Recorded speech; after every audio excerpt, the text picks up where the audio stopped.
আলামিন বলেন, কুল লাউ কুনতুম ফি বুয়ুতিকুম লাবারাজাল্লাযীনা কুতিবা আলাইহিমুল কাতলু ইলা মাদাজিহিম।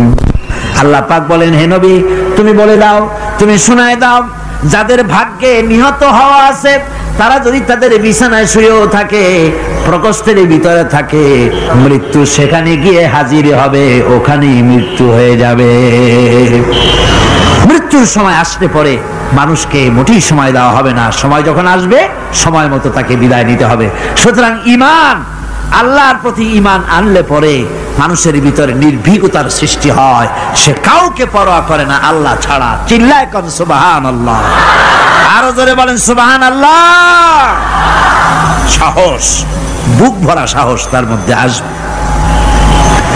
এরপরে আল্লাহর প্রতি ঈমান আনলে পরে আরেকটি উপকার মানুষের হয়, এটা হলো 4 নম্বর উপকার। এটা কয় নম্বর? 4 নম্বরের উপকার হলো আল্লাহর প্রতি মানসিক প্রশান্তি আসে। সেই মানসিক প্রশান্তিটা হলো ইমানদার কখনো হতাশ হয় না, ইমানদার কখনো হতাশায় ভোগে না, নিরাশায় ভোগে না। যেহেতু কোরআন শরীফের ভিতরে আল্লাহ পাক বলেছেন, আল্লাহর রহমত থেকে কেবল কাফেররা ছাড়া আর কেউ নিরাশ হয় না। আল্লাহর রহমত থেকে নিরাশ হয় কারা? যখন কারা নিরাশ হয়? আর কেউ আল্লাহর রহমত থেকে নিরাশ হয় না। সুতরাং আল্লাহর প্রতি এই আশা, ভরসা, আল্লাহর প্রতি এ ধরনের একটি প্রশান্তি মনের মধ্যে থাকে, সে হতাশ হয় না। কারণ আল্লাহর প্রতি ঈমান আশায় তার বুক বেঁধে দেয়। আল্লাহ পাক কোরআনে কারীমের মধ্যে বলেছেন, আল্লাযী খালাকানি ফাহুয়া ইয়াহদিন। আল্লাহ ইব্রাহিম আলাইহিস সালামের মুখ দিয়ে কথা বলেছেন, আল্লাহ হচ্ছেন তিনি যিনি আমাকে সৃষ্টি করেছেন আর আমার হেদায়েতের রাস্তাও তিনি দেখিয়ে দিয়েছেন। ওয়াল্লাযী হুয়া ইউতঈমুনি ওয়া ইয়াসকিন। আর আমি যখন ক্ষুধার্ত হই তিনি আমারে খাওয়ান, আর আমি যখন তৃষ্ণার্ত হই তিনি আমারে পান করান। কে খাওয়ান? কে খাওয়ান আর পান করান কে? আল্লাহ পাক বলেন, ওয়াইদা মারিতু ফাহুয়া ইয়াশফিন। ইব্রাহিম আলাইহিস সালামকে দিয়ে আল্লাহ কথাও বলালেন, আমি যখন অসুস্থ হই আমারে রোগ মুক্ত কে করে দেয়? বলেন না, কে করে দেয়? আল্লাহ রাব্বুল আলামিন রোগ মুক্ত করে দেন। হযরত আইয়ুব আলাইহিস সালামের ঘটনা কোরআনে কারীমের মধ্যে আল্লাহ রাব্বুল আলামিন উঠায় দিয়েছেন, বলে দিয়েছেন যাতে করে মুমিনেরা মনের মধ্যে আল্লাহর প্রতি আশা ভরসা আনতে পারে। রোগ হয়েছে হযরত আইয়ুব আলাইহিস সালামের, এত অসুখে রোগে শোকে আত্মীয় স্বজন স্ত্রী পুত্র পরিজন সব তারে ছেড়ে গেল, গায়ে পোকা হয়ে গিয়েছে। 1 বছর 2 বছর নয়, বছরের পর বছর ধরে রোগাক্রান্ত অবস্থায় আইয়ুব আলাইহিস সালাম আছেন। এবার সমস্ত শরীর ছেড়ে জিহ্বার মধ্যে পোকা হওয়া শুরু হয়ে গেছে। হযরত আইয়ুব আলাইহিস সালাম জিহ্বায় যখন পোকা শুরু হয়ে গেল, আল্লাহর দরবারে তখন তিনি ফরিয়াদ করে বলেছিলেন, রব্বুল আলামিন সারা শরীরে পোকা ধরলো, শরীর জরা জরা হয়ে গেল, রোগে শোকে শেষ হয়ে গেলাম, কোনো শিকায়ত করি নাই, এবার তো কথা না বলে পারি না, মাবুদ তুমি দয়া করে আমার জিহ্বায় পোকা দিও না। আমার জিহ্বাটা পোকা ধরেছে, দয়া করে পোকা জিহ্বায় দিও না, কারণ আমার জিহ্বায় যদি পোকা হয়ে যায় তাহলে তোমার মতো আল্লাহর জিকির আমি কি দিয়া করব? আমার জিহ্বাটা ভালো রাখো আল্লাহ। হযরত আইয়ুব আলাইহিস সালাম পড়েছিলেন, আন্নী মাসানি আদ-দুররু ওয়া আনতা আরহামুর রাহিমিন। আয় আল্লাহ, আমি রোগাক্রান্ত হয়ে পড়েছি আর তুমি তো রহমান রহিম। দোয়া মঞ্জুর হলো, আল্লাহ পাক আইয়ুব আলাইহিস সালামকে রোগ মুক্ত করে দিলেন। রোগ হলে পরে কে সেরে দেয়? কে সেরে দেয়? আল্লাহর প্রতি এই আশা, এই ভরসা, এই চিন্তা থাকতে হবে। আল্লাহ পাক বলেন, যখন আইয়ুব আমার কাছে দোয়া করলো আমিও জবাব দিয়া দিলাম। কোন সুবহানাল্লাহ। আল্লাহ পাক বলেন ফাকাশাফনা মা বিহি মিন দুররিন ওয়া আতাইনাহু আহলাহু ওয়া মিসলাহুম মাআহুম রাহমাতাম মিন ইনদিনা। আমি তার কষ্ট দূর করে দিলাম, তার হারানো স্বাস্থ্য ফিরিয়ে দিলাম এবং তার সাথী সঙ্গীদেরকে আমার পক্ষ থেকে আমার রহমত দিয়ে তার কাছে সব আবার আমি ফিরাইয়া দিলাম। সুতরাং মুমিন ব্যক্তি কখনো হতাশ হবে না। চতুর্দিকে দেখে বিপদ আর বিপদ, এই বিপদে সে হতাশ হয় না, আশায় বুক বেঁধে থাকে। নিরাশার আধারে তুমি হে আশার নূর, যেখানে বেরোবার কোনো পথ নাই সেখান থেকে পথ বের করে দেয় কে? চিল্লায় কোন কে দেয়? আমার আল্লাহ পাক। দেখেন হযরত ইউসুফ আলাইহিস সালাম হারায় গেলেন, মানে তার 11 ভাই ইউসুফ আলাইহিস সালামকে কুয়ার মধ্যে ফেলাই দিলেন। আর এসে তারা বলল যে ইউসুফ আলাইহিস সালামকে বাঘে খায়া ফেলেছে। এটা কি গল্প নাকি? এটা কোথায় আছে? কোরআন শরীফের মধ্যে আছে। ওই 11 ভাই মনে করেছিল ইউসুফ আলাইহিস সালাম রে কুয়ার মধ্যে ফেলাই দিলাম, এ কুয়ার মধ্যে পচে মরবে, শেষ হয়ে যাবে। কিন্তু ওই 11 ভাই জানে না এটা কোনো কুয়া নয়, এটা হলো একটা সুড়ঙ্গ পথ, এটা হলো একটা টানেল। এক মুখে ইউসুফকে ফেলাই দিল 11 ভাই, কুয়ার আরেক মুখ থেকে আল্লাহ হযরত ইউসুফকে বের করে মিশরের সিংহাসনে বসায়া দিলেন। ওরা বুঝে না, তাই চিরকাল পাপীরা আল্লাহর বান্দাদেরকে, আল্লাহর দ্বীনের গোলামদেরকে অত্যাচার করে, মনে করে শেষ করে ফেলাবো, কিন্তু শেষ আল্লাহর গোলামেরা হয় না, ওরাই শেষ হয়। নির্মূল যারা করতে চায় ওরাই নির্মূল হয়ে যায়। টিকে থাকে কে? আল্লাহর গোলামেরা। টিকে থাকে কে? আল্লাহর গোলামেরা টিকে থাকে। নির্মূলে দিয়ে নির্মূলই হয়ে যায় সব সময়। ঠিক কিনা কর? জোরে বলেন ঠিক কিনা?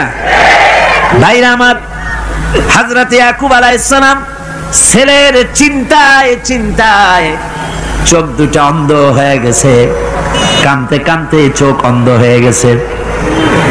কিন্তু হতাশ হন নাই, কারণ হতাশ হবে কেবলমাত্র কাফেরেরা। হতাশ হয় কারা? আল্লাহ বলেছেন হতাশ হয় কাফের, ইমানদার কখনো হতাশ হয় না।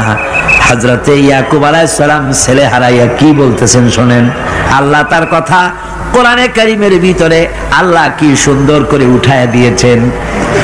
হযরত ইয়াকুব পড়তেছেন ফাসাবরুন জামিলুন আসাল্লাহু আইয়াতিয়ানি বিহিম জামিআন ইন্নাহু হুয়াল আলিমুল হাকীম। ফাসাবরুন জামিল, ধৈর্য ধারণ করাই এখন আমার জন্য উত্তম। আমি এখন ধৈর্য ধারণ করব, হয়তো শীঘ্রই আল্লাহ আমার যাদের হারাইছি তাদের সকলকে আল্লাহ আমার কাছে ফিরিয়ে দিবেন। তিনি সুবিজ্ঞ, তিনি প্রচন্ড ক্ষমতার মালিক। আশায় বুক বেঁধে থাকলেন তিনি। আর ইউসুফ আলাইহিস সালাম আজকে প্রেসিডেন্ট, তিনি মিশরের কি তিনি 11 ভাই গেছে সেইখানে খাবার আনার জন্য। হযরত ইউসুফ আলাইহিস সালামের চিনতে কোনো কষ্ট হয় নাই, ওরা তো চেনে নাই, কিন্তু ইউসুফ আলাইহিস সালাম চিনে ফেলেছেন। হযরত ইউসুফ কোনো প্রতিশোধ নিলেন না। হযরত ইউসুফ পরিচয় দিলেন আর বললেন ভয় পাইও না, খাদ্য তোমাদেরকে দিয়া দিব।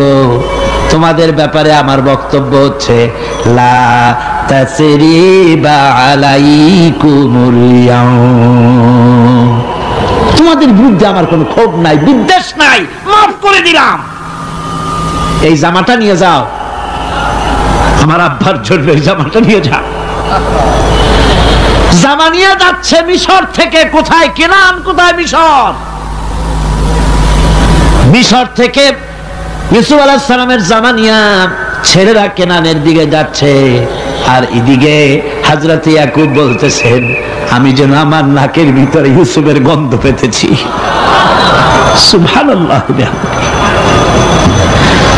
জামা চলে এলো, চোখের উপরে তিনি রাখলেন, আল্লাহ চোখ ভালো করে দিলেন। সুবহানাল্লাহ। ভাইরা আমার, এই জন্য যারা আল্লাহর উপরে ভরসা করে, আল্লাহর ঈমান যাদের মধ্যে এসে যায়, ঈমান বিল্লাহর বড় উপকার হলো সে হতাশ হয় না, যত বড় বিপদ হোক হতাশ হয় না। দেখেন ইউসুফ আলাইহিস সালামকে কেমন করে জুলাইখা ঘেরাও করে ফেলে দিয়েছে, দরজা বন্ধ, তালা বন্ধ, জানালা বন্ধ, ছিটকানি মারা, খিল মারা, তালা দেওয়া, বেরোবার কোনো পথ নাই, চতুর্দিকে নগ্ন চিত্র। এবার জুলাইখার প্রবৃত্তিকে চরিতার্থ করতে হবে, খারাপ কাজ করতে হবে, বেরোবার পথ নাই। হযরত ইউসুফ আলাইহিস সালাম তিনি জানেন দরজা সব বন্ধ, পালাবার পথ নাই, কিন্তু আল্লাহ রাব্বুল আলামিনকে তিনি ভয় করলেন। যুবক মানুষ, আল্লাহ রাব্বুল আলামিনকে ভয় করলেন। রাব্বুল আলামিনকে ভয় করে তিনি তালাবদ্ধ দরজার দিকে দৌড় মারলেন। রব্বুল আলামিন আপন কুদরতে সবগুলি দরজা খুলে দিলেন। ওয়া মান ইয়াত্তাকিল্লাহা ইয়াজআল লাহু মাখরাজা। যে ব্যক্তি আমারে ভয় করে, আমার পথে চলতে চায়, আমি রাস্তা খুলে দেই। সুবহানাল্লাহ ওয়া বিহামদিহি। সুতরাং ঈমানে বুক বাঁধো জওয়ানেরা, তরুণেরা, হতাশ হওয়ার কোনো কারণ নাই, আশায় বুক বেঁধে থাকো। আপনারা বলেন এই পৃথিবীতে ইউনূস আলাইহিস সালাম যে বিপদে পড়ছিলেন, এর চাইতে বড় বিপদ পৃথিবীতে কিছু হতে পারে? আপনাদের চিন্তায় বুঝি পারে? এই দিকের লোকেরা কথাই কয় না মুঠো। কি বলেন, পারে? এত বড় বিপদ চিন্তাও করা যায়। কোরআনে কারীমের মধ্যে আল্লাহ রাব্বুল আলামিন বলেন, ওয়াযান্নুন ইয যাহাবা মুগাদিবান ফাযান্না আন লান নাকদিরা আলাইহি। ইউনূস আলাইহিস সালামকে যখন মাছে গিলে ফেলে দিল, মাছ এবার পানির অতল তলদেশে চলে গেছে। মাছের পেটের ভিতরে দরজা নাই, জানালা নাই, ছিদ্র নাই, পালাবার কোনো পথ নাই। আছে? আছে? ফানাদা ফিল যুলুমাতি আন লা ইলাহা ইল্লা আনতা সুবহানাকা ইন্নী কুনতু মিনাজ জালিমিন। জানেন নাই দোয়া? পড়েন সবাই, লা ইলাহা ইল্লা আনতা সুবহানাকা ইন্নী কুনতু মিনাজ জালিমিন। হায় আল্লাহ, তোমার পবিত্রতা ঘোষণা করতেছি, তুমি ছাড়া কেউ নাই, আমার তো আর বাঁচার উপায় নাই, আমি আমার উপরে জুলুম করেছি, আর তোমার পবিত্রতা ঘোষণা করতেছি। জিকির করতেছেন তিনি মাছের পেটের মধ্যে বসে। আল্লাহ রাব্বুল আলামিন বলেন, ইউনূস আলাইহিস সালাম মাছের পেটের ভিতরে বসে যে চিৎকারটা মারলেন, দুনিয়ায় কোনো তার বন্ধু বান্ধবেরা শুনে নাই, কোন রাজা বাদশারা শুনে নাই। মাছের পেটের মধ্যে ফানাদা ফিল যুলুমাত, যুলুমাত হলো জমায় কাসির। এখানে তিনটা অন্ধকার ছিল। কয়টা অন্ধকার? একটা হলো মাছের পেটের অন্ধকার, একটা হলো রাতের অন্ধকার, আর একটা হলো পানির অন্ধকার। ত্রিবিধ অন্ধকারের ভিতর থেকে ইউনূস আলাইহিস সালাম হতাশ হয়ে যান নাই, তিনি চিৎকার মেরে আল্লাহরে ডাক দিলেন। আল্লাহ কয়, আমি ডাক শুনছি, কেউ তোমার ডাক শোনে নাই, আমি তোমার আরশের মালিক, আমি আল্লাহ শুনতে পেয়েছি। শুধু শুনি নাই, জবাবও দিয়া দিলাম। ফাস্তাজাবনা লাহু ওয়া নাজ্জাইনাহু মিনাল গাম্মি ওয়া কাযালিকা নুজিল মুমিনিন। পড়েন না সবাই, ফাস্তাজাবনা লাহু ওয়া নাজ্জাইনাহু মিনাল গাম্মি ওয়া কাযালিকা নুজিল মুমিনিন। আমি আল্লাহ পাক বলেন, আমি ইউনূসের ডাক শুনলাম, ডাকের জবাব দিয়া দিলাম, আর মাছের পেটের ভিতরে বেদনার সৃষ্টি করে দিলাম। মাছ এবার ভেসে উঠলো। মাছের আর এখন কোন উপায় নাই বমি করা ছাড়া। মাছ কিনারায় চলে এলো, ইউনূসকে বমি করে ফেলে দিল। আল্লাহ কয়, শোনো দুনিয়ার মানুষেরা, শুধু ইউনূস আলাইহিস সালামকে নয়, ওয়া কাযালিকা, এইভাবে করে আমার মুমিন বান্দারা যদি বিপদে পড়ে আর আমারে ডাকে, আমি রব্বুল আলামিন এইরকম বিপদ দিয়া বাঁচায়া দেব। বিপদ থেকে বাঁচাবেন কে? সুতরাং গতকালকের মতো আবারও বলি, বিপদ আসতে পরে মুসলমানেরা মাজারে দৌড়ায় বেশি। কন নাউযুবিল্লাহ, জোরে কন নাউযুবিল্লাহ। বিপদ আসে আর মাজারে চলে যায়, যাইয়া সেখানে কাঁদে, মাজারের উপরে মাথা ঘা দিতে থাকে, পয়সা দেয়, মুনাজাত করে, কাঁদতে থাকে, মাজারওয়ালার কাছে বিপদ মুক্তি চায়। নাউযুবিল্লাহ পড়ে, আবারও কন নাউযুবিল্লাহ। বিশ্বাস করুন আমার ভাইরা, বিশ্বাস করুন, আল্লাহর কোরআন আমার হাতে। মাজারওয়ালার কাছে কানলে পরে ওই মাজারে যিনি শুয়ে আছেন, আল্লাহর কসম তার কোনো ক্ষমতা নাই আপনাকে বিপদ থেকে বাঁচাতে পারে। আছে ক্ষমতা? জোরে বলেন আছে? বিপদ থেকে বাঁচাবে কে? কে বাঁচাবে? আল্লাহ। আপনারা টাকা দেন আর ওই টাকাগুলি ওইখানে মাজারে বৈশা জনমের খাওয়া খায় মাজারের পাহারাদার এক শ্রেণীর পান্ডারা। টাকাগুলা মাথায় দেখবেন মাজার কেন্দ্র করে লাল লাল চাদর গায়, তারপরে শট, মাথায় জট, দাড়িতে জট, দাড়িতে জট আর মোষ। হায়রে মোষ! 6টা টর্চ লাইট দিয়েও যদি আপনি খোঁজেন মুখ তালাশ করে পাবেন না, এত মোষ। সমানে গাঁজা খায় আপনার পয়সা দিয়ে, ধর্মের নামের ব্যবসা করে। যাই দেখেন মাজারগুলো, প্রত্যেকটা মাজারে 5টা 10টা লোক বসা আছে। ঘাট ধরে বের করে দাও আর বলো, মাজারে বসে আছো কেন? মসজিদে যাও। কোথায় যাবে? কোথায় যাবে? মসজিদে। আল্লাহর থামো, আল্লাহর ওলিদের মাজার ঘেরাও করে রেখে দাও, যত্ন করে রেখে দাও। গরু, ছাগল, ভেড়া, হাবিজাবি কিছু যেন যেতে না পারে, যত্ন করে রাখো, সম্মান দিয়ে রাখো। কিন্তু তোমার ওখানে পাহারা দিতে বলছে কে? তুমি ওখানে বসে থাকো কেন? গুড় যেখানে, পিঁপড়া সেখানে। পয়সা দেওয়া বন্ধ করে একটারও পাবেন না ওখানে, ঠিক কিনা? সব ধান্দাবাজ পয়সার লোভে ওখানে বসে থাকে, গাঁজা খায়, মদ খায়, নামাজ পড়ে না। আর আপনার টাকা দিয়া খোঁজ নিয়ে দেখেন মাজারের মুতল্লি যত আছে সব বাসের মালিক, ট্রাকের মালিক, কোটি কোটি টাকার ব্যবসা করে। সুতরাং এগুলি ছাড়েন, এ ধান্দাবাজি বন্ধ করুন। মাজারের সাথে কোনো সম্পর্ক নাই, মুসলমানের সম্পর্ক কেবল মসজিদের সাথে।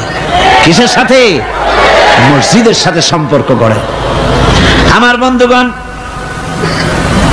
বিপদ আসলে পরে কবরের কাছে যাওয়া নয়, বিপদ আসলে পরে মসজিদে যান, 2 রাকাত কাজায়ে হাজাতের নামাজ পড়েন।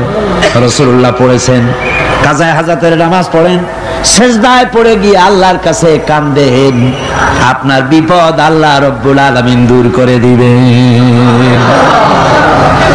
আরে এমন আল্লাহরে থুইয়া কি যে বলবো, মানুষের যে কি হইছে। আমি সিলেটে দেখেছি শাহজালাল রহমতুল্লাহ আলাইহি, আল্লাহর ওলি, শাহ আমানত আল্লাহর ওলি, শাহ মাখদুম আল্লাহর ওলি। এই ওলিরা কোনদিন বলে যায় নাই যে আমার মাজারে পাহারা দিয়ে তোমরা টাকা আদায় করো। বলছে কেউ? শাহজালাল রহমতুল্লাহ আলাইহির মিশন কি ছিল আর এই পাগলেরা করে কি? হযরত শাহজালালের তরবারি আজও আছে, আমি তরবারি দেখেছি, দোধারি তরবারি হাতে নিয়ে এসেছেন। এক হাতে ছিল তরবারি আর এক হাতে ছিল আল্লাহর কোরআন। যখন সিলেটে ঢুকলেন, গৌর গোবিন্দ তার সব কিছু তিনি আজান দেওয়ালেন। আজান শোনা মাত্র মূর্তিগুলো কাঁপতে লাগলো। গৌর গোবিন্দের কলজা গলার কাছে চলে আসছে, জিজ্ঞেস করছে ব্যাপারটা কি, এরকম হচ্ছে কেন? জ্যোতিষীরা বলল যবন এসেছে, মেলেচ্ছ এসেছে, আর উপায় নাই। শাহজালাল রহমতুল্লাহ আলাইহে তিনি বসলেন গেটের কাছে, এবার সব পালাচ্ছে। গৌর গোবিন্দ বলল সাপুরিয়াদের ডেকে যে আমারে একটা বাক্সের মধ্যে ভরিয়া সাপ বলে চালাই দিও, আমি সামনে পড়তে চাই না। ভয়তে কলজা গলার কাছে চলে আসছে শুধু আজান শুনে। এরপরে লোক সব চলে যাচ্ছে, উনি দেখতেছেন যাও যাও যাচ্ছে সব।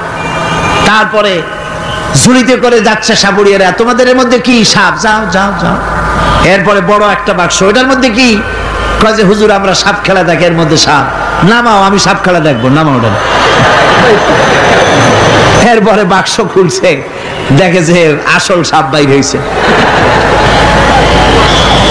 গৌর গোবিন্দ বলল যে আমার রাজত্ব ছেড়ে দিলাম, আমারে জানে বাঁচা। শাহজালাল রহমতুল্লাহ আলাইহি বললেন আমি তো মারতে আসি নাই, আমি তো হত্যাকাণ্ড করতে আসি নাই, আল্লাহর দ্বীনকে নিয়ে এসেছি, তিনি ক্ষমা করে দিলেন। সেই শাহজালাল রহমতুল্লাহ আলাইহির মাজারে লোকেরা বিভিন্ন জায়গা দিয়ে যায়, বাস ভরে ভরে যায়, যাইয়া চাদরের উপরে যাইয়া মাথা ঘা দিতে থাকে আর কাঁদতে থাকে। কতগুলো গজাল মাছ আছে, বিরাট বিরাট গজাল, গায়ে সাদলা পড়ে গেছে, দেখলে মনে হয় যেন রিটায়ার্ড অফিসার, এরকম মোটা। ওগুলারে মুড়ি খাওয়ায়, কলজা খাওয়ায়। একটা কুয়া আছে, পানি এত ফসা, কয় যে এইটার আর এক মুখ হলো জমজমের সাথে মিশানো। নাউজুবিল্লাহ। হায় রে মানুষ, মুসলমানের আকীদা হয় এত খারাপ, আকীদা বদতর হয়ে গিয়েছে। এগুলি ধর্মের নামের ব্যবসা, এগুলি জোরে বলেন কি? এই ব্যবসা বন্ধ করতে হবে, এই ব্যবসা বন্ধ করতে হবে। এরা ধর্মের নামে লুটেরা, চাদর দিয়ে, আগরবাতি দিয়ে, মোমবাতি দিয়ে, সেজদা দিয়ে মুশরিক হয়ে যাচ্ছে, ইসলাম থেকে খারিজ হয়ে যাচ্ছে। আমার কাছে রিপোর্ট এসেছে প্রচন্ড ভিড়ে মানুষের কষ্ট হচ্ছে, তো কি করা যাবে? আমি বললাম ভিড়, আর আপনারা যদি ভিড় দেখতে চান তাহলে তো সব লোক দাঁড়ায় যাবে, আপনাদের তো দেখার দরকার নেই। একটু চেপে চেপে বসেন আর জোরে সোরে জিকির করেন লা ইলাহা ইল্লাল্লাহ, লা ইলাহা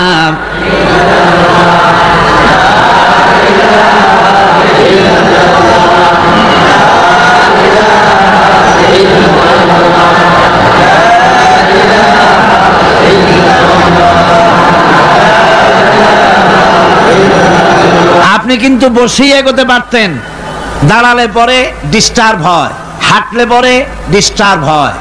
নিজের কপালটারে খারাপ করেন না, এত সুন্দর আল্লাহর কথা শোনা থেকে নিজেকে মাহরুম করতে চেষ্টা করেন না। নিজেও শোনেন, অপরকেও শুনতে দেন। বসেন, মাজা ব্যথা করবে না, আল্লাহ মাজা ব্যথা ভালো বানায় দেবে যত সময় বসবেন। কোন আলহামদুলিল্লাহ। আপনারা বসছেন যে জায়গাটায়, এটা বেহেশতের টুকরা। এটা কি? এটা প্যারেড ময়দান নয়। মাজালিসুল ইলম হিয়া রাউযাতুম মিন রিয়াদিল জান্নাহ। হযরত আলী বলেছেন, যেখানে ইলম চর্চা হয়, কোরআন আলোচনা হয়, হাদিস আলোচনা হয়, সেটা কোনো সাধারণ জায়গা না, সেটা জান্নাতের টুকরা হয়ে যায়। যেরকম সুবহানাল্লাহ। কাজী বেহেশত থেকে শয়তানের জন্য বাইর করিয়া না দেয়, সতর্ক থাকেন। শয়তান কি চায় যে আপনি সারাক্ষণ শোনেন? কি কোন চায়?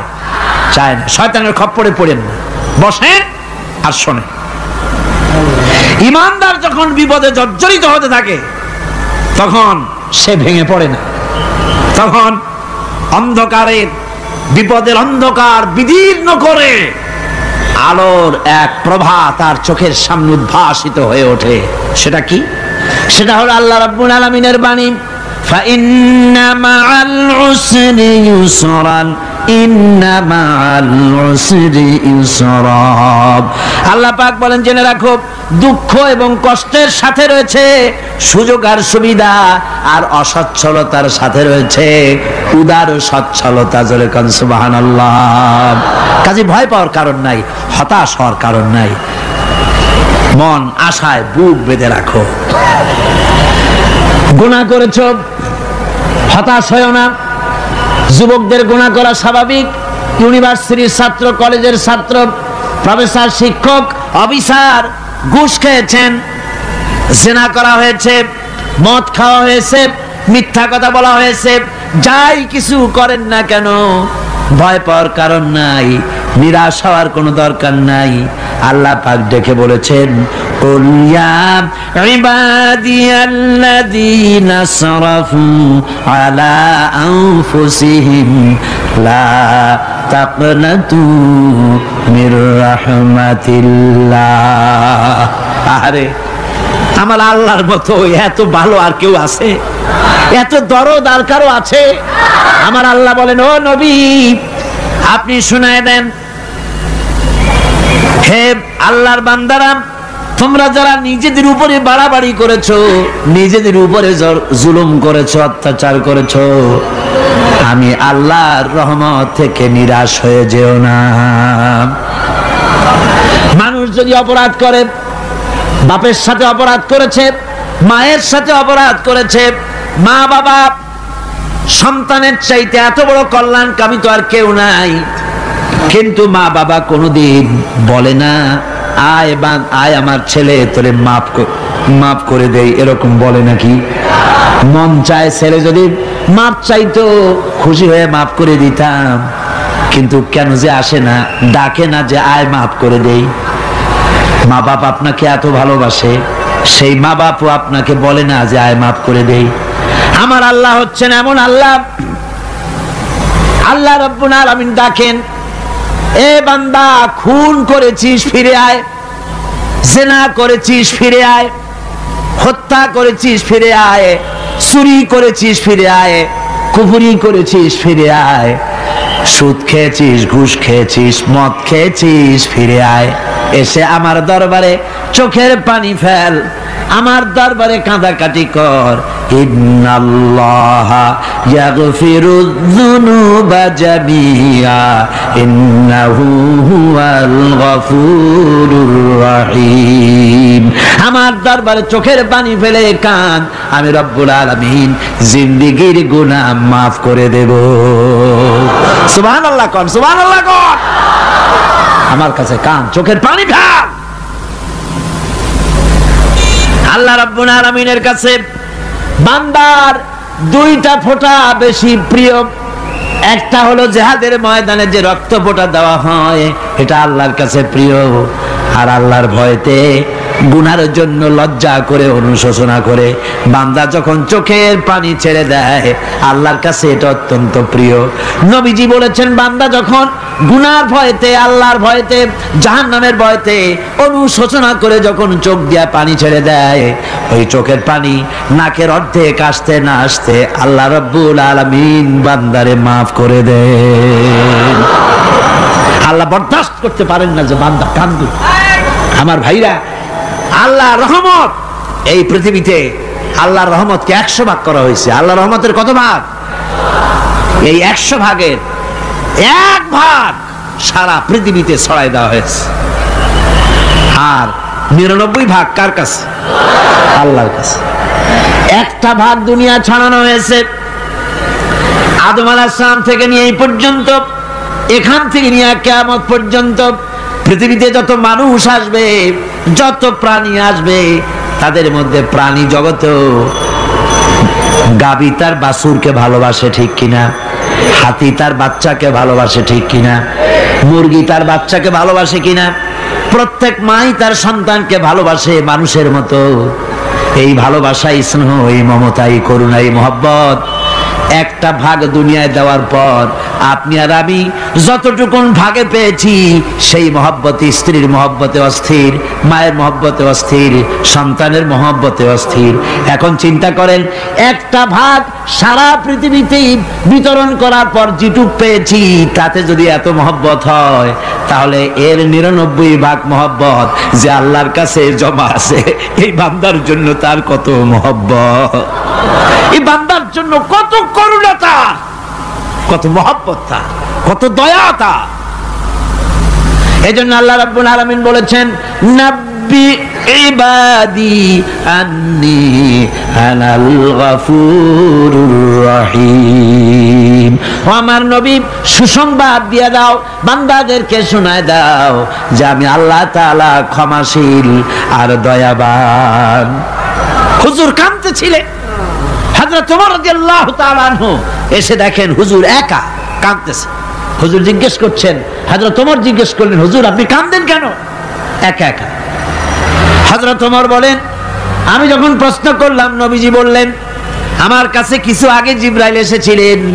জিবরাইল এসে আমাকে বললেন, আল্লাহ পাক বলেছেন, হে আমার নবী, ইসলামের ভিতরে থেকে যে সমস্ত মানুষগুলি ইসলামের ভিতরে থেকে চুল আর দাড়ি পাকায় দিছে, কিয়ামতের দিন এই লোকগুলারে আমি শাস্তি দিতে আমার শরম হবে। হযরত ওমর বলেন, হুজুর উম্মতের জন্য কত বড় খোশ খবর এটা, আর আপনি কাঁদতেছেন। হুজুর বলেন, ওমর তুমি জানো না আমার কান্নার কারণ ভিন্ন। আমার কান্নার কারণ হলো যে আল্লাহ রাব্বুল আলামিন কিয়ামতের দিন দাড়ি চুল পাকা বান্দারে শাস্তি দিতে শরম করবেন। সেই দাড়ি চুল পাকা বান্দাগুলি আল্লাহর সাথে নাফরমানি করতে শরম করে না। আমি এই লজ্জায় কাঁদতেছি। ভাইরা, হুজুর আল্লাহ পাক বলেন, ও আমার নবী, রাতের আধারে যখন একটা বুড়া আমার দরবারে হাত উঁচু করে, একটা বুড়া মানুষ রাতের আধারে যখন আমার দরবারে হাত উঁচু করে আর যখন বলতে থাকে, রব্বুল আলামিন আমার পেছনের জীবনটা বড় খারাপ করেছি, এমন কোন কাজ জীবনে করি নাই যা তোমার কাছে কিছু দাবি করতে পারি, সব রকমের নাফরমানি করেছি, আজ আমি বুড়া হয়ে গেছি, কামাই করতে পারি না, ছেলে আমাকে চোখে দেখতে পারে না, পুত্রবধূ আমাকে ঘরে জায়গা দেয় না, আমার স্ত্রী আমাকে দেখতে পারে না, রোজগার করতে পারি না, হাঁটতে পারি না, চলতে পারি না, সবার কাছে আমি তিতা হয়ে গেছি, আমি দাঁড়াতে পারি না, কোমরে ব্যথা পাই, হাঁটুতে ব্যথা পাই, চলতে পারি না, কানে শুনতে পাই না, চোখে দেখতে পারি না, আর তোমার কাছে কিছু চাইয়া নেব এমন ভালো কাজও করি নাই। এইভাবে যখন বান্দা কাঁদতে থাকে আমার দরবারে, ও আমার হাবিব আমার রহমতের দরিয়ায় জোশ মেরে যায়, আমার শরম হয় এই বুড়াটারে কেমনে খালি হাতে ফিরাইয়া দেই। সুবহানাল্লাহ, সুবহানাল্লাহ। আমার আল্লাহর এত দয়া, আমার আল্লাহর এত মায়া, এত মহব্বত। আমার আল্লাহ রাব্বুল আলামিন বলেন, وَإِذَا سَأَلَكَ عِبَادِي عَنِّي فَإِنِّي قَرِيبٌ। আমার হাবিব, আমার বান্দা আমার ব্যাপারে প্রশ্ন করে, আমি বান্দার একদম নিকটে।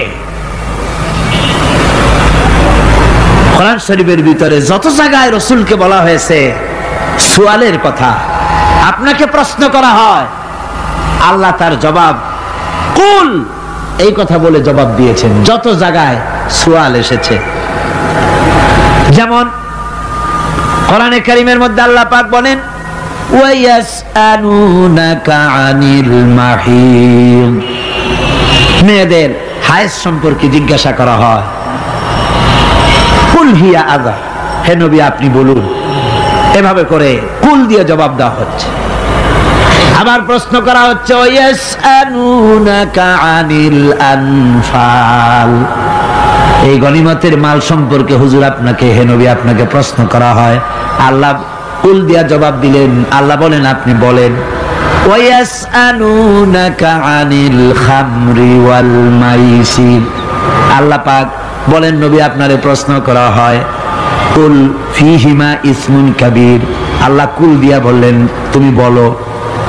আবার বলা হলো, ওয়ায়াসআলুনাকা আনিল আহিল্লা কুল হিয়া মাওয়াকিতু লিন্নাস, ও নবী আপনাকে প্রশ্ন করা হয় চাঁদের ক্রমবর্ধমান এবং ক্রমহ্রাস, এই যে বাড়ে আর কমে, পূর্ণিমা হয় অমাবস্যা হয়, কেন হয় আপনি বলুন। কুল, আপনি বলেন এটা আমি অক্ত এবং সময়, বছর আর দিন গণনা করার জন্য পৃথিবীবাসীদের জন্য বিনা পয়সায় একটা ক্যালেন্ডার বানাইয়া আকাশে ঝুলাই রেখেছি। এভাবে যত জায়গায় এসেছে আপনাকে প্রশ্ন করা হয়, কত জায়গায় আল্লাহ জবাব দিয়েছেন, কুল আপনি বলেন। গোটা কোরআন শরীফের ভিতরে এই একটি মাত্র জায়গা যেখানে বলা হয়েছে আপনাকে প্রশ্ন করা হয়। আল্লাহ এখানে বলতে পারতেন কুল আপনি বলেন, আল্লাহ তোমাদের নিকটবর্তী, এভাবে জবাব হয় নাই। এটা কায়দাটা হলো এই, আল্লাহ বলতেছেন ওয়াইজা সালাকা ইবাদি, ও আমার নবী প্রশ্ন তো আমার বান্দারা আমার ব্যাপারে করেছে, এবার আপনার জবাবের কোনো দরকার নাই। প্রশ্ন আমার ব্যাপারে, আমি নিজে জবাব দিয়ে দেই। ফা ইন্নী কারীব, ও বান্দা আমার ব্যাপারে প্রশ্ন করেছিস, জবাব আমি দেই, আমি তোর সবচাইতে বেশি নিকটে। সুবহানাল্লাহ, কত নিকটে? ওয়ানাহানু আকরাবু ইলাইহি মিন হাবলিল ওয়ারিদ, তোর যে রগ এই শাহরগের চাইতেও আমি তোর বেশি কাছে। সুবহানাল্লাহ, আমারে ডাক, আমারে ডাক, কলিজা দিয়া ডাক, অন্তর দিয়ে ডাক। মনের থেকে মানুষ যদি ডাকে, মুখের ডাক আর মনের ডাক এক জিনিস নয়। दिल से जुबात निकलती है, असर रखती है, पर नहीं मगर ताकते परवाज रखती है। दिल থেকে যে কথা বেরোয় তা প্রভাব বিস্তার করে, ডানা নাই কিন্তু ওড়ার ক্ষমতা রাখে। মনের কথাই ভিন্ন, মন থেকে, দিল থেকে, কলিজা থেকে, অন্তরের গভীর কন্দর থেকে মোহাব্বতের সাথে কেউ যদি একবার বলে আল্লাহ, বলেন আল্লাহ, আল্লাহ, আল্লাহ, আল্লাহ রাব্বুল আলামিন বলেন অন্তরের অন্তঃস্থল থেকে একটি বার যদি বান্দা বলেন আল্লাহ, আল্লাহ বলেন 70 বার সাড়া দিয়া জিজ্ঞেস করি, বান্দা কি চাও, আমি তোমার কাছে আছি। সুবহানাল্লাহ, আমি তোর একদম কাছে, কি চাস বল, বল আমার কাছে। এমন দয়াবান, এমন মেহেরবান, এমন আল্লাহ আমাদের। সে আল্লাহ রাব্বুল আলামিন তিনি বলছেন وقال ربكم ادعوني استجب لكم, তোমাদের রব বলেছেন আমারে ডাকো, আমি আল্লাহ ডাকের সাড়া দিয়া দেব। সুবহানাল্লাহ, কারে ডাকতে হবে, কারে ডাকতে হবে? এই বিশাল জনসমুদ্র একযোগে চিল্লা এখন কারে ডাকতে হবে? কোন পীর সাহেবকে নয়, আল্লাহর কসম কোন খাজা বাবাকে নয়, ডাকতে হবে কারে? চিল্লা এখন কারে? ওয়াকালা রাব্বুকুম উদউনি, তোমার রব তোমাকে বলতেছে আমারে ডাকো, আস্তাজিব লাকুম, আমারে ডাকবে আমি সাড়া দিয়ে দেব। সুবহানাল্লাহ, আল্লাহকে ডাকেন। কি চাই আপনার বলেন, কি চাই? আল্লাহর কাছে চান, আল্লাহ দিয়ে দিবেন। দেওয়ার জায়গা আল্লাহর কাছে চাইবেন, আল্লাহ দিবেন। দেওয়ার জায়গা, চাওয়ার জায়গা হলো সেজদায় পড়ে যাবেন। আমার ভাইয়েরা জায়গাটা চিনায় দিলাম। মাজারে যাওয়া লাগবে না, কবরে যাওয়া লাগবে না, 2 রাকাত নামাজ পড়ে সেজদায় পড়ে গিয়া যত বিপদ আছে, মুসিবত আছে, সেজদার মধ্যে চোখের পানি ছেড়ে দেন আর কেন্দে কেন্দে জীবনের কথা বলেন। আল্লাহ রাব্বুল আলামিন আপনার আওয়াজ শুনবেন আর দোয়া কবুল করে নিবেন। কামতে হবে আল্লাহর কাছে। কার কাছে? আল্লাহর কাছে। সুম্মা ইস্তাগফিরুল্লাহ, আর এরপরে সে যদি আমি আল্লাহর কাছে ক্ষমা চাই, ইয়াজিদিল্লাহ গফুরার রহিমা, সে আমি আল্লাহকে গফুর এবং রহিম হিসাবে পাবে। সুবহানাল্লাহ, আল্লাহকে গফুর এবং রহিম হিসাবে পাওয়া যাবে। সব আল্লাহকে বলতে হবে, গুনাহ মাফ চাইতে হবে। এই জন্য হুজুর সাল্লাল্লাহু আলাইহি ওয়াসাল্লাম দৈনিক 100 বার তওবা পড়তেন। কোন হাদিসে আছে 70 বার, কোন হাদিসে আছে 100 বার তওবা পড়তেন। নামাজের পরে তো প্রত্যেক নামাজই পড়তেন হুজুর, সালাম ফিরাতেন আর সাথে সাথে বলতেন আল্লাহু আকবার, আস্তাগফিরুল্লাহ, আস্তাগফিরুল্লাহ, আস্তাগফিরুল্লাহ। মনে থাকবে আপনাদের? মনে থাকবে? সালাম ফিরাইয়া কি বলবেন? না, সালাম ফিরাবার সাথে সাথে বলবেন আল্লাহু আকবার, তারপরে পড়বেন আস্তাগফিরুল্লাহ, আস্তাগফিরুল্লাহ, আস্তাগফিরুল্লাহ। তওবা করবেন, আল্লাহর কাছে সবসময় গুনাহ মাফ চাইতে থাকবেন, বিনীত থাকবেন। আল্লাহকে পাওয়া যাবে তাকে রহিম হিসেবে পাওয়া যাবে।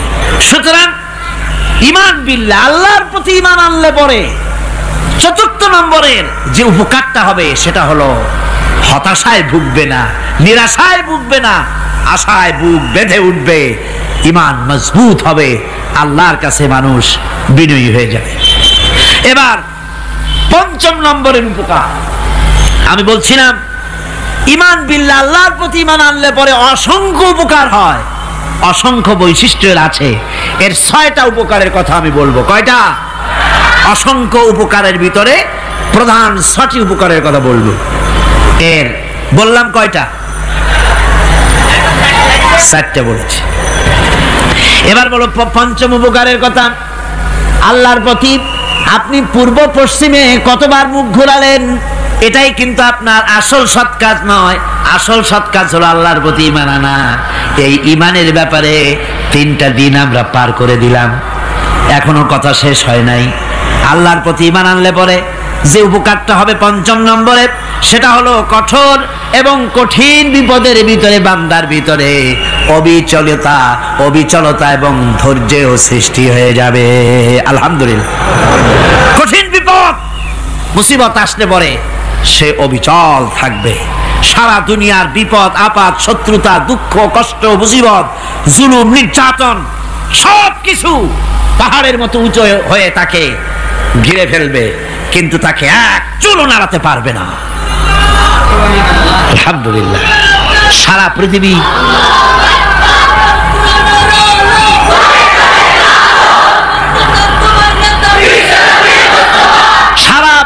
একদিকে আর সে একা একদিকে থাকবে। বিরোধিতা তো হবেই, বিপদ তো আসবেই। কবি বলতেছেন, সাথে জাকা রহা হ্যায় अज़ल से ता इमरोज, सतेजा का रहा है अज़ल से ता इमरोज, चरागे मुस्तफावी से शरारे बुलहबीस। সে আবহমান কাল থেকে শুরু করে মুস্তাফা সাল্লাল্লাহু আলাইহি ওয়াসাল্লামের দীপ শিখার সাথে আবু জাহেল, আবু লাহাবের অগ্নিস্ফুলিঙ্গের টক্কর লেগেই আছে। রাসূলুল্লাহর আল্লাহর দেওয়া এই বিধান, এই দ্বীনের বাতিটা টিম টিম করে চলেছে। আর গোরকি টর্নেডো হাজার হাজার মাইল বেগে, হেরিকেন এসেছে, গোরকি এসেছে, টর্নেডো এসেছে, টাইফুন এসেছে, কিন্তু এই আলো নিবাইতে পারে নাই। সুবহানাল্লাহ। এই আলো নিবাতে পারে নাই। এই শত্রুতা চিরকালের, নিবাতে পারবে না। কারণ হচ্ছে আল্লাহ রাব্বুল আলামিন বলেছেন, يريدون ليطفئوا نور الله بأفواههم والله متم نوره ولو كره الكافرون। ওরা চায় মুখের ফু দিয়ে আমার আলোকে নিভিয়ে দেবে, কিন্তু আমি আমার আলোকে পূর্ণতা দান করব, তাতে কাফের বেঈমানদের কলজায় যত জ্বালা যন্ত্রণা হোক আমার দ্বীন কেউ মিটাই দিতে পারবে না। সুবহানাল্লাহ। সুতরাং বিপদে অবিচলতা আসবে, সে অটল হবে, মজবুত হবে। কোরআনে কারীম বলতেছে, ওয়া কাযালিকা জাআলনা লিকুল্লি নাবিয়্যিন আদুওয়াম মিনাল মুজরিমিন। এই পৃথিবীতে এমনি করে আমি সকল নবীদের শত্রু বানিয়েছি, সব পাপিষ্ঠ অপরাধীদেরকে। নবীদের সাথে বিরোধিতা করেছে কারা? পাপিষ্ঠরা, অপরাধীরা। আজও খুঁজে দেখেন, আজও ইসলামী আন্দোলনের বিরোধিতা যারা করে সবগুলি কি পাপিষ্ঠ? সত্য কি না কর? ইসলামী আন্দোলনের বিরোধিতা যারা করে হিসাব করে চোখ দিয়ে তাকায় দেখেন, খুঁজে দেখেন তাদের নামগুলি। মদখোর, জিনাকার, বদমাশ, চোর, হাইজাকার, বেনামাজি, লুটেরা, মিথ্যাবাদী, সবচাইতে সমাজের নিকৃষ্ট লোকগুলি ইসলামের বিরুদ্ধে করে।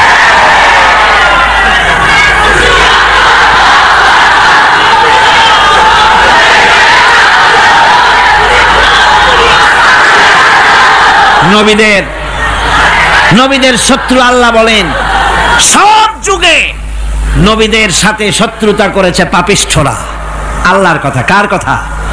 সকল যুগে নবীদের সাথে শত্রুতা করেছে পাপিষ্ঠরা, নিকৃষ্ট ধরনের অপরাধীরা। সুতরাং নবী রাসূলদের অবস্থা যখন এই, তখন দ্বীনের দাওয়াত যারাই দেবে তাদের কিসমত এরকম হবেই। এই বাধার মোকাবেলা তাদেরও করতে হবে।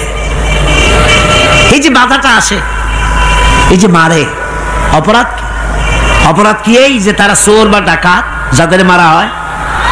আল্লাহ রাব্বুল আলামিন বলেন অপরাধ হলো ওয়ামা নাকামু মিনহুম ইল্লা আইয়ুমিনু বিল্লাহিল আজিজিল হামিদ। অপরাধ হচ্ছে ঈমানদার লোকদের উপরে নির্যাতন চালিয়েছে, অন্য কোনো কারণে নয়। কারণ একটাই, তারা আল্লাহর জমিনে আল্লাহর দ্বীন প্রতিষ্ঠা করতে চেয়েছে, আর কোনো অপরাধ না। জমিন আল্লাহর, জমিন কার?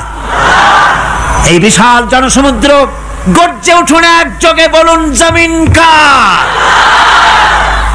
আইন চলবে কার? এখানেই সংঘর্ষ বেঁধেছে আবহমান কাল ধরে। মানুষ অত্যাচারিত হয়েছে, সাহাবায়ে কেরাম অত্যাচারিত হয়েছেন। বুখারী শরীফের হাদিসে এসেছে রাসূল করিম সাল্লাল্লাহু আলাইহি ওয়াসাল্লামের কাছে হযরতে খাব্বাব গিয়ে উপস্থিত হয়েছিলেন। হযরতে খাব্বাব বলেন, হাদিসটা এভাবে লেখা হয়েছে বুখারীতে, ওয়ান খাব্বাব বিন আরিদ রাদিয়াল্লাহু তাআলা আনহু قال شكونا إلى رسول الله صلى الله عليه وسلم وهو متوسد بردة له في ظل الكعبة। রাসূলুল্লাহর কাছে গেলাম, কাবা শরীফের কাছে গিয়ে দেখি নবীজি একটা চাদর গায়ে দিয়ে তিনি আরাম ফরমাচ্ছিলেন কাবা শরীফের ছায়ায়। সেখানে গিয়ে বললাম, আলা তাস্তানসিরু লানা আলা তাদউ লানা ইয়া রাসূলুল্লাহ, হে আল্লাহর রাসূল, আপনি কি আমাদের জন্য আল্লাহর কাছে দোয়া চাইবেন না? আপনি কি আল্লাহর কাছে আমাদের জন্য সাহায্য চাইবেন না? আমাদের লোকগুলিকে, মুসলমানগুলিকে মারতে মারতে তো শেষ করে ফেলে দিল। তারা আমাদের সুমাইয়াকে মারলো, আমাদের খাব্বাবকে উটের সাথে পায়ের দড়ি লাগায় টানলো, আমাদের খোবায়েবকে তারা আগুনের উপরে চিৎ করে শোয়ায় রাখলো, না খায় রাখতেছে, মারতেছে। কষ্টে তো শেষ হয়ে গেলাম, হুজুর আপনি কি আমাদের জন্য দোয়া করবেন না? হাদিস শরীফে এসেছে, নবীজি উঠে বসলেন সোজা হয়ে। নবীজি বলেন, ও আমার সাহাবী, ও খাব্বাব শোনো, তোমাদের আগে এই পৃথিবীতে যারা দ্বীনের দাওয়াত দিতে এসেছিলেন তাদেরকে সমকালীন রাষ্ট্রশক্তি, সমাজ শক্তি তাদেরকে ধরত। ফায়ুখাজুর রাজুলো, তাদেরকে তারা ধরত। ফায়ুহফারু লাহু ফিল আরদ, আর তার জন্য জমিনের ভিতরে কবর বানাইতো। ওই কবর ফায়ুজালু ফিহা, ওই কবরের ভিতরে তাকে কোমর পর্যন্ত গেড়ে দিত। সুম্মা ইউতা বিল মানশার, এরপরে করাত আনতো। ফায়ুদাউ আলা রাসিহি, এরপরে ওই করাত তার মাথার উপরে রাখতো। ফায়ুজালু নিসফাইন, এরপরে করাত দিয়া চিরে জীবিত মানুষটারে দ্বিখণ্ডিত করে ফেলে দিত। মা ইয়াসুদ্দুহু যালিকা আন দীনিহি, ও আমার খাব্বাব, এত কষ্ট দেওয়ার পরেও সেই যুগের কোন মুসলমানকে, দ্বীনের দায়ীদেরকে আল্লাহর দ্বীন থেকে এক চুলো তারা সরাই দিতে পারে নাই, এক চুলো সরাতে পারে নাই। ওয়াল্লাহি, ও খাব্বাব, আমি আমার আল্লাহর নামে কসম করে বলছি, লা ইউতাম্মান্নাল্লাহু হাযাল আমরা হাত্তা ইয়াসিরার রাকিবু মিন সানা ইলা হাযরামাউত। আমি কসম করে বলি, আল্লাহ রাব্বুল আলামিনের এই সানা থেকে হাজারামাউত পর্যন্ত লোকেরা যাতায়াত করবে, সুন্দরী রমণীরা গমন করবে, সদাগরেরা যাতায়াত করবে, টাকা নিয়া পয়সা নিয়া যাতায়াত করবে। তাদের মনের মধ্যে লুটের ভয়, টাকার ভয়, চুরির ভয়, ডাকাতির ভয়, জেনার ভয়, হত্যার ভয়, ধর্ষণের ভয়, কোনো ভয় থাকবে না। লা ইয়াখাফু ইল্লাল্লাহ, আল্লাহ ছাড়া কোনো ভয় থাকবে না। এমন একটা সমাজ, এমন একটা সময় আসবে।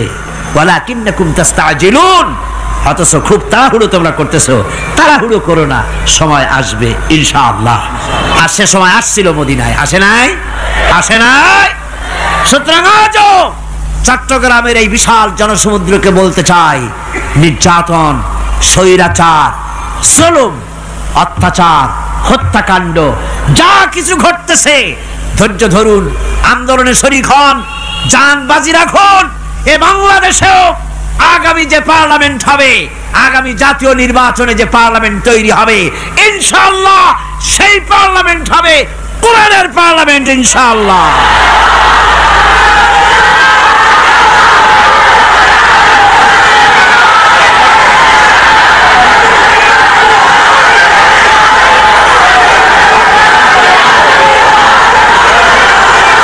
আমার ভাইয়েরা, আমার বন্ধুগণ, কঠিন বিপদে অবিচলতা এবং ধৈর্যের দৃষ্টান্ত রেখে গেছেন আম্বিয়া আলাইহিমুস সালাম। সুবহানাল্লাহ। কঠিন বিপদে অবিচলতা, দৃঢ়তা, ধৈর্য কারে বলে, তার দৃষ্টান্ত কারা রেখেছেন? আম্বিয়া আলাইহিমুস সালাম। ওনারাই আমাদের আদর্শ, নবীরাই আদর্শ। সাহাবায়ে কেরাম রিদওয়ানুল্লাহ তাআলা আলাইহিম আজমাইন আমাদের আদর্শ। ভাইরা আমার, মুসা আলাইহিস সালামকে ফেরাউন যখন ঘিরে ফেলে দিল, কোরআনের সব কথা গল্প গুজবার ইতিহাসের জন্য লেখা হয় নাই। কোরআনের মধ্যে যা লেখা হয়েছে সব বান্দাদের উপদেশের জন্য, যাতে করে লোকেরা চিরটা কাল এর থেকে উপদেশ নিয়ে নিজেদের তৈরি করতে পারে। জোরে বলেন সুবহানাল্লাহ। মুসা আলাইহিস সালামের কথা আল্লাহ বলেন, ফেরাউন তাকে ঘিরে ফেলে দিল, পালাবার রাস্তা নাই। ফালাম্মা তারা আল জামআন ক্বালা আসহাবু মূসা ইন্না লামুদরাকুন। মুসা আলাইহিস সালামের উম্মতরা বললেন, হে মুসা, পাকড়াও হয়ে গেছি, পালাবার রাস্তা নাই। তিন দিক থেকে আমাদেরকে ঘেরাও করেছে ফেরাউনের শক্তি। সামনে কি? দরিয়া, আর তিন দিকে কি? ঘেরাও আন্দোলন। পালাবার পথ নাই, পালাবার পথ নাই। সারাশি আক্রমণ, ঘেরাও আন্দোলন। এই যে ঘেরাওটাও তো আজকে নতুন নয়, ঘেরাও আসছে অনেক আগের থেকে। আসলে কথা বুঝতে পেরেছেন? মাইক না থাকলে আমি কি করবো কোন? আজকে এরকম হচ্ছে কেন? আগামীকাল ঠিক হবে ইনশাআল্লাহ, রাগ করেন না। গান হচ্ছে, বসেন বসেন। শয়তান ঢুকছে মাইকের মধ্যে। অনেক সময় হয় কি, মাইকের হাই পাওয়ারের যে মেশিন আছে, এর ভিতরে ইথার থেকে রেডিওর ওই গানগুলি ওর মধ্যে ঢুকে পড়ে। কথা বুঝতে পেরেছেন? এই জন্য শয়তান তো আর বসে থাকে না, ওরও তো কিছু করার আছে। ধৈর্য ধরেন, ধৈর্য ধরেন। কালকে অপারেটরদেরকে মাওলানা শামসুদ্দিন সাহেবের কাছে অনুরোধ করব, অপারেটর একটু ভালো করে হেদায়েত করে দেবেন। মাইকে আজকে আমার নিজেরও কষ্ট হচ্ছে, আমিও বুঝতে পারছি না যে আমার কথাগুলি কি আওয়াজে বেরোচ্ছে, যার জন্য আমাকে বেশি চিল্লাইতে হচ্ছে।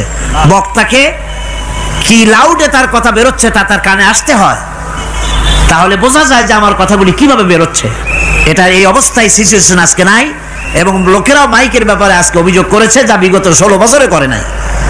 সেটের ব্যাপারে কোথাও কোনো অসুবিধা হয়েছে? মাইকটা ভালো, এবং মাইক যারা দেন প্রতি বছর খেদমত করে, আল্লাহ তাদের প্রতি রহম করুন। সবাই বলেন আমিন।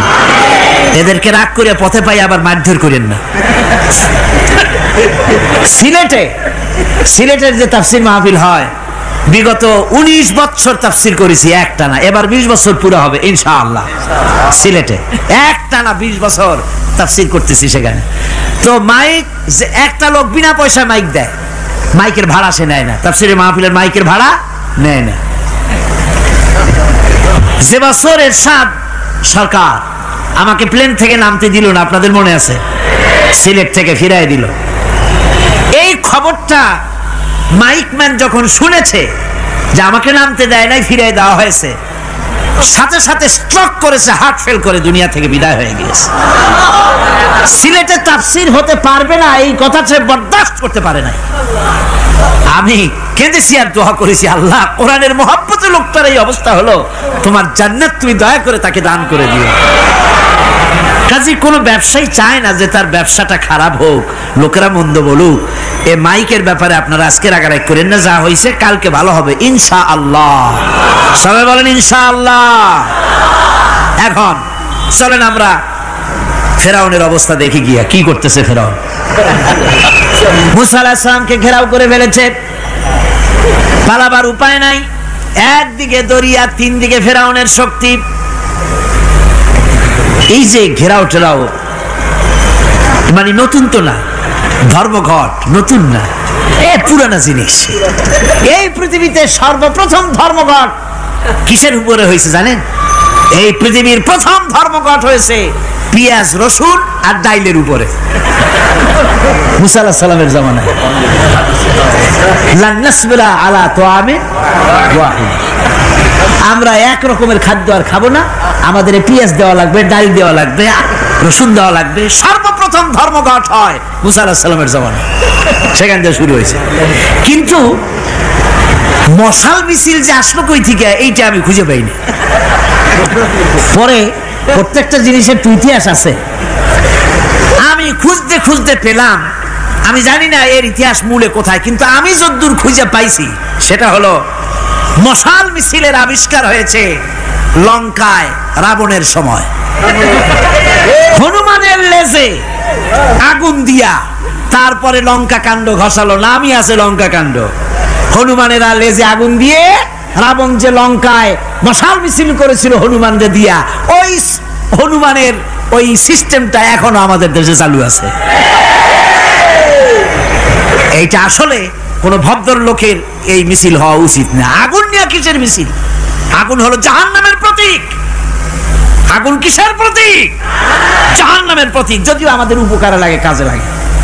সুতরাং আমরা যা করব প্রত্যেকটা জিনিসের পেছনে সুন্নতে নববীর কোনো না কিছু থাকতে হবে। কথা বুঝতে পেরেছেন? তিন দিক থেকে ঘেরাও হয়ে গেছে, পালাবার কোনো রাস্তা নেই। হযরতে মুসা আলাইহিস সালামের কাছে উম্মতেরা বললেন, পালাবার তো কোনো পথ নাই, এখন উপায়টা কি? আমাদের তো আর উপায় নাই। মুসা আলাইহিস সালাম দেখেন বিপদে পড়ে গেছেন, কিন্তু ধৈর্য হারান নাই, ভয় পান নাই। ভয় পাইছিলেন? ভয় পেয়েছেন? প্রশ্নই ওঠে না। মুসা আলাইহিস সালাম আল্লাহ পাক যাদেরকে বলেছেন উলুল আজম রাসূল, যাদের বলেছেন তার মধ্যে হযরত মুসা একজন উলুল আজম পয়গম্বর। সাত্রিকানি কথা না, আল্লাহ কথা বলছেন তার সাথে, কালিমুল্লাহ তিনি। সুবহানাল্লাহ। কর মুসা আলাইহিস সালাম শোনালেন, কাল্লা ইন্না মাইয়া রাব্বি সায়াহদিন। কখনো নয়, আমার উম্মতেরা ভয় পেও না, আমার রব অবশ্যই আমাকে পথ দেখাবেন। সুবহানাল্লাহ। তিন দিক থেকে শত্রু, একদিকে দরিয়া, পালাবার কোন রাস্তা নাই। সেখানে দৃঢ়তার সাথে তিনি বলছেন, অবশ্যই আমার আল্লাহ আমারে পথ দেখাবে। সুবহানাল্লাহ। নবীরা এই দৃঢ়তা দেখিয়েছেন, অবিচলতা দেখাইছেন। আল্লাহ পাক মুসা আলাইহিস সালাম যখন এই দৃঢ়তা দেখালেন, এই অবিচলতা দেখালেন, সঙ্গে সঙ্গে জিবরাইল এসে হাজির হয়ে গেলেন। আল্লাহ পাক বলেন, ফাআওহাইনা ইলা মুসা আন আদরিব বিআসাকাল বাহরা ফানফালাকা ফাকানা কুল্লু ফিরকিন কাত্তাউদিল আযীম। মুসা আলাইহিস সালামকে আমি ওহী নাযিল করলাম, তাকে বললাম হাতে যে লাঠি আছে এই লাঠি দিয়ে আঘাত করো দরিয়ার উপরে। দরিয়ার উপরে আঘাত করলেন, একটা রাস্তা হয় নাই, 12টা রাস্তা তৈরি হয়ে গেল। আর দেওয়ালগুলা পাহাড়ের মতো উঁচা হয়ে গেল। দরিয়ার ভিতরে পাহাড়ের মতো উঁচা মজবুত 12টা রাস্তা। এবার মুসা আলাইহিস সালাম তার দলবল নিয়ে চললেন। আল্লাহ রাব্বুল আলামিন বলেন, ওয়া আনজাইনা মুসা ওয়া মান মাআহু আজমাইন। মুসা এবং তার সাথী সঙ্গীদেরকে আমি পার করে দিলাম।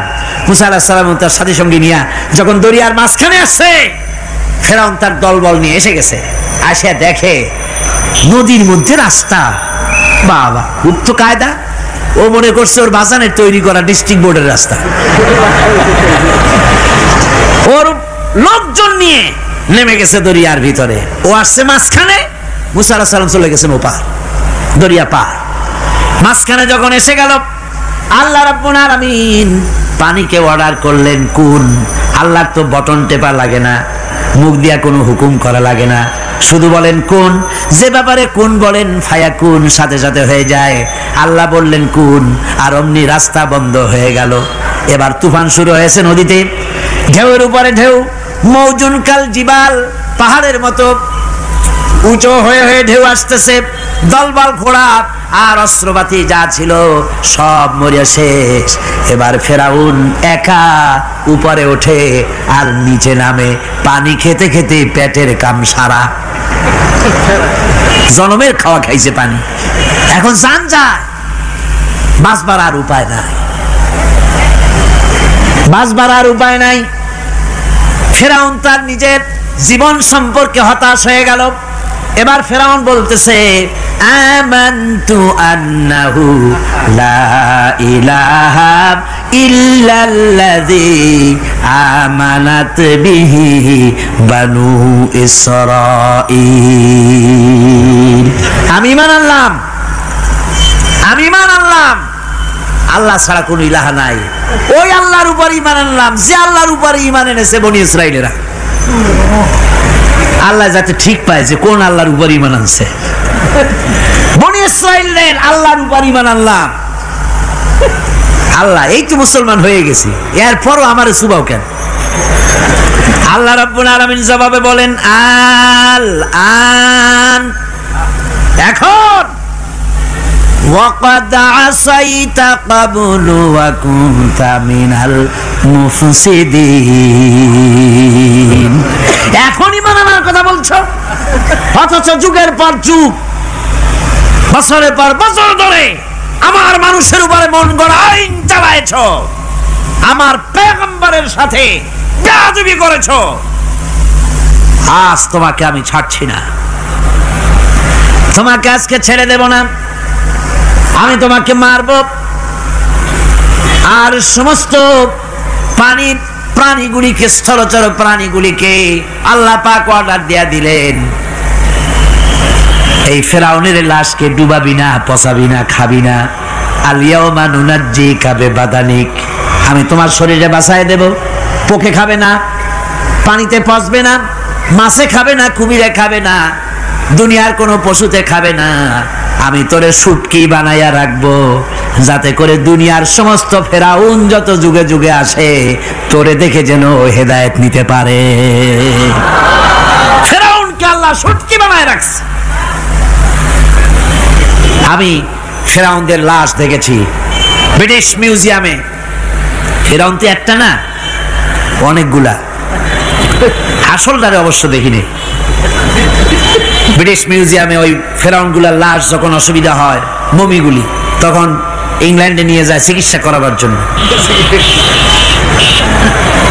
চোখ টোক আছে গর্তের ভিতরে, তারপরে চামড়া টামড়া হাড়ের সাথে মিশানো, ওইভাবে চেহারা দেখলে মনে হয় যে সত্যি ফেরাউনিগুলা। আর ব্রিটিশের কাম মিশর থেকে না আনছে এমন কোনো জিনিস নাই। আমি সেখানে এক বক্তৃতা বলছিলাম, আপনারা এদের এখন সভ্য, এদের এখন ভদ্র, এরা হলো ইন্টারন্যাশনাল চোর, ওরা সারা দুনিয়া চুরি করেছে। লন্ডনে বক্তৃতা করেছি, সারাটা দুনিয়া চুরি করছে, আমাদের দেশকে শোষণ করেছে। এই বিশাল ভূভাগকে শোষণ করে ইংল্যান্ডের দ্বীপটাকে তারা সাজাইছে। তারা ময়ূর সিংহাসনের, শাহজাহানের ময়ূর সিংহাসনের ময়ূরের বাম চোখে কোহিনূর মণি লাগাইছিলেন, শাহজাহান ময়ূরের ডান চোখে কোহিনূর মণি লাগায় নাই। কোহিনূর মণির অনেক দাম, আমি দেখে এসেছি মণি, এখন সেটা কুইন এলিজাবেথের মুকুটের শোভা পাচ্ছে। সেই মণি এমনি বলে প্রবাদে 7 রাজার ধন 1 মাণিক্য, বলেন এরকম, অনেক দাম। শাহজাহান দেখালেন, আমি মুসলমান, আমার কাছে এটার দাম নাই, এই জন্য ময়ূরের ডান চোখে লাগালাম না, বাম চোখে লাগাই দিলাম। এইটারে চুরি করছে। তারপরে মিশর থেকে, মিশরের মমি চুরি করেছে, জুতা চুরি করছে, ছাতি চুরি করছে, পিসা চুরি করেছে। আমি বললাম, এগুলা কি ভদ্রলোক নাকি? এরা জুতা চোর, পিসা চোর, লাঠি চোর, সব চুরি করেছে। যাই দেখেন ব্রিটিশ মিউজিয়ামের মধ্যে সব দুনিয়ার চুরি করা জিনিস নিয়ে তারা মানুষকে দেখাইয়া পয়সা অর্জন করছে। টিপু সুলতানের তরবারিটা পর্যন্ত চুরি করেছে। আজ পর্যন্ত ব্রিটিশ মিউজিয়ামে টিপু সুলতানের তরবারিটা আছে, আমি তরবারিটা দেখে এসেছি। আমার বন্ধুগণ, বলতেছিলাম যে পৃথিবীতে আল্লাহ রাব্বুল আলামিন নবীরা তাদের চরিত্র দিয়ে বিপদের মোকাবেলা করে, দুনিয়ার সামনে কঠিন বিপদের মোকাবেলা করে অবিচলতা, দৃঢ়তা দেখায় গেছেন যে কেমন করে এই পৃথিবীতে বিপদের সামনে মোকাবেলা করতে হয়। ধৈর্য ধরতে হবে, বিপদ আসবে পাহাড় সমান হয়ে, আপনাকে ধৈর্য ধারণ করতে হবে সেভাবে বুক বেঁধে। যেহেতু এটা যদি বিশ্বাস হয় যে আমার কিসমতে যা আছে তার থেকে বেশি কিছু হবে না, তাহলেই আপনার ধৈর্য আসবে, ভয় পাবেন না। কথা ঠিক কিনা কন? এবারে হযরত হুদ আলাইহিস সালাম সম্পর্কে আল্লাহ রাব্বুল আলামিন বলেন, হযরতে হুদকে যখন ষড়যন্ত্র হলো কাফির বেঈমানেরা তাকে মেরে ফেলার জন্য যখন সরকারি ষড়যন্ত্রে লিপ্ত হয়ে গেল, হযরতে হুদ সমাজের এই চ্যালেঞ্জের মোকাবেলা করলেন। হযরত হুদ বলেন, ফাকিদুনি জামিআন সুম্মা লা তুনজিরুন ইন্নী তাওয়াক্কালতু আলাল্লাহি রাব্বি ওয়া রাব্বিকুম। তোমরা তোমাদের ষড়যন্ত্র আমার বিরুদ্ধে যত পারো আমার বিরুদ্ধে ষড়যন্ত্র চালাও, এতটুকু আমার অবকাশ দিও না।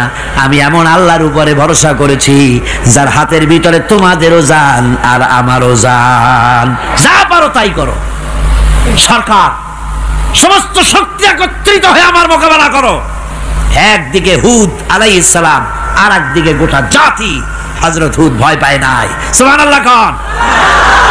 ঈমান বিল্লাহ মানুষের কলিজাকে এভাবে শক্ত করে দেয়। কোন আলহামদুলিল্লাহ।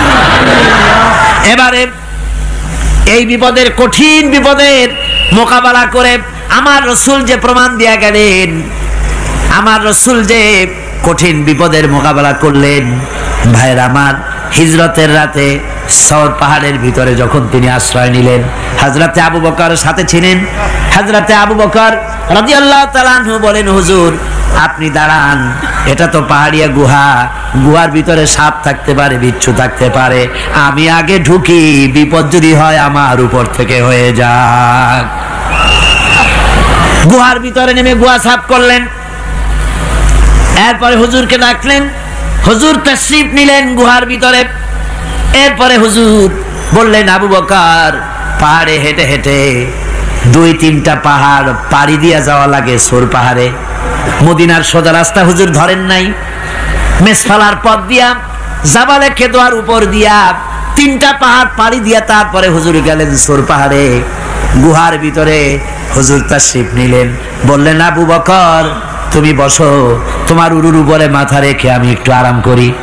হযরতে আবু বকর বসলেন, হুজুর তার উরুর উপরে মাথা রেখে ঘুমায় গেলেন।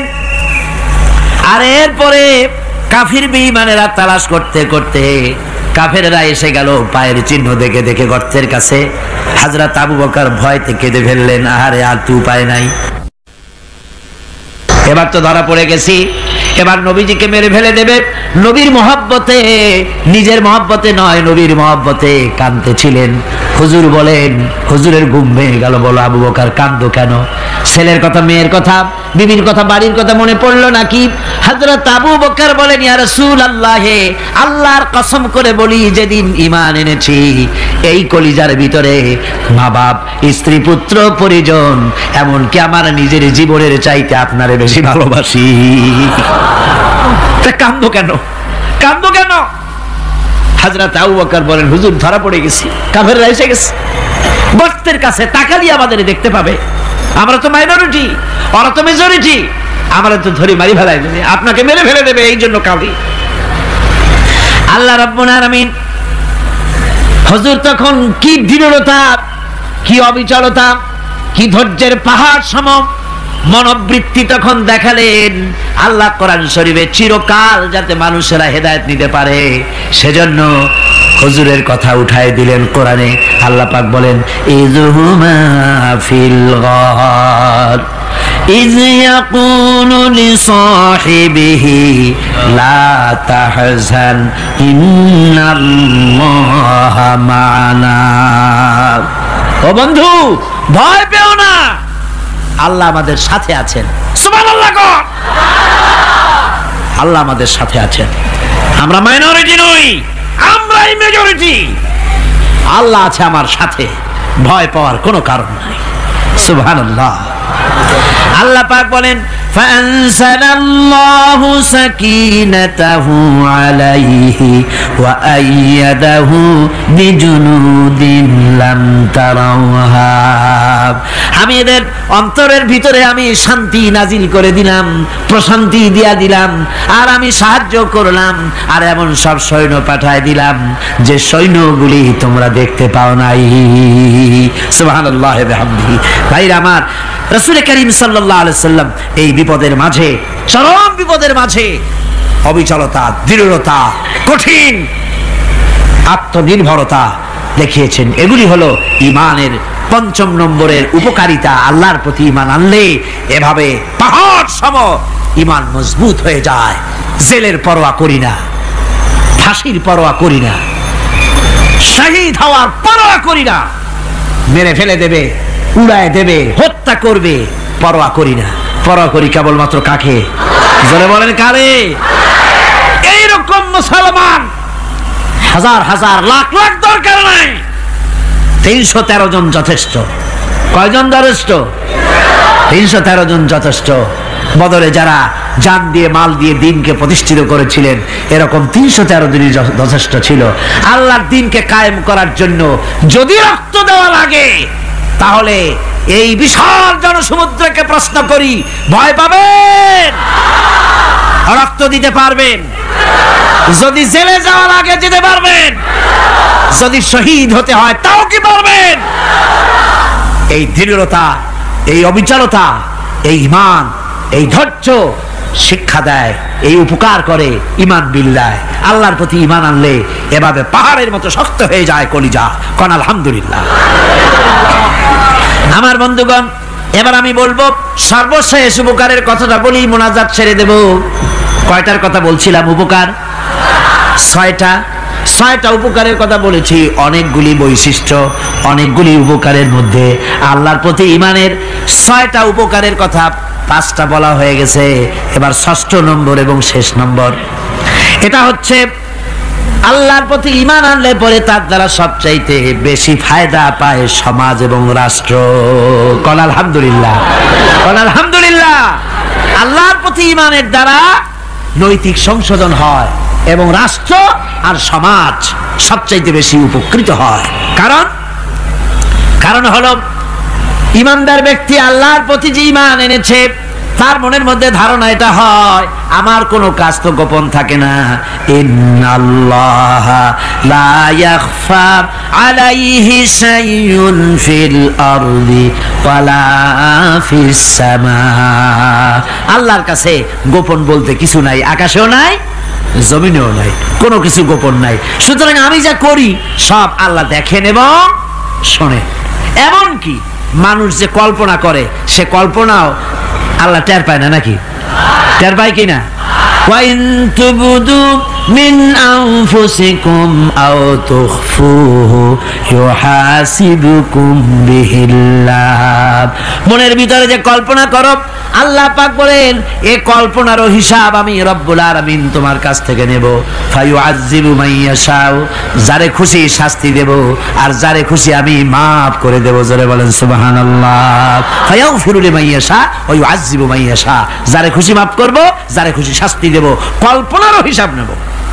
এই কথা মুমিনের যদি জানা থাকে, তাহলে আর তার কোনো চিন্তা থাকে না, তার নৈতিক চরিত্র ভালো হয়ে যায়। কোন সুবহানাল্লাহ। মোনাজাতের কথা শুনে গতকাল বলছিলাম যে মোনাজাতের কথা শুনে যারা হাঁটে, আমি বুঝি না, আমার বুঝে আসে না যে এটা কেমন ধরনের নৈতিকতা। আপনি আপনার বিবেককে কি বুঝান?